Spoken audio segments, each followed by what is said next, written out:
เริ่มงานมือตำอิดทุกคนเอ้ยจักสิเอาตัวใดดีเนาะจักเสร็จตัวใดก่อนขอกระโบจักหลายเลยทุกคนเลยเพราะว่างานมันหลายงานมันเยอะบาทนี่โอ้ยจะมันฉอมันซนคักพี่น้อง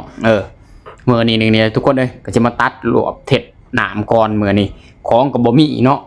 ช่างนุ่มก็จะได้มาตัดไหวก่อนเนาะถ้าคล้องมาเมื่อได้ก็สิคือว่าสิรวบแล้วก็เท็ดหนามเลยทุกคนเลยอยู่นี่เท็ดหนาม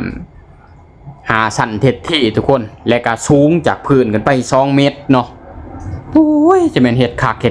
ห็ดโพดเห็ดโพทุกคนอย่างนี้เนาะลายใส่กับสิเห็ดบ่คือกันเนาะบางใส่เข้าสิตั้งท่อสะโคกขึ้นทุกคน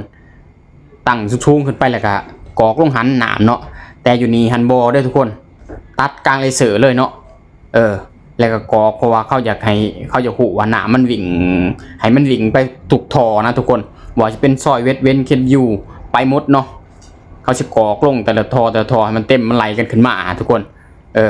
ฮ็ดได้ก็ได้เนาะสำหรับทีมงานช่างหนุ่มนี่เสียไปได้ก็ได้ทุกคนนี่แหละหลังจากคอยตัดไปทีเรียบร้อยแล้วคอยก็สิมา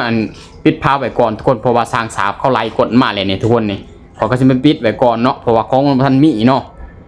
เวลาเขาสาบเวลาเขาอะไรเขาก็ยันขี่ปูนมาลงในท่อเฮาเนาะมันจะตั้นท่อเฮาเขาก็เลยใส่ผ้าปิดอันนั้นผ้าขอบอุดไว้ก่อนเนาะบนท่าของท่าก้าวดอกทุกคนเฮาอัดไว้ซื่อเนาะคันบ่มีผ้าขอบบ่พอทุกคนนี่คอยหายเมียข่อยนี่แหละไหลเอาทงปูนทงปุ้ยนี่แหละมัดเขียนไว้ดีๆเนาะยันเวลาแล้วเขาสาบเขายังให้งานเฮาต้องเบิ่งกันเนาะเวลาเหตุการณ์เห็นงานกะเพราะว่าคันเฮาเจ้าแต่งานเฮาก็บ่ได้อีกทุกคนสำหรับช่างหนุ่มสิเฮ็ดละเอียดเนาะเพราะว่าเขาเคยเฮ็ดแนวใดเขาก็ต้องเฮ็ดแนวนั้นทุกคน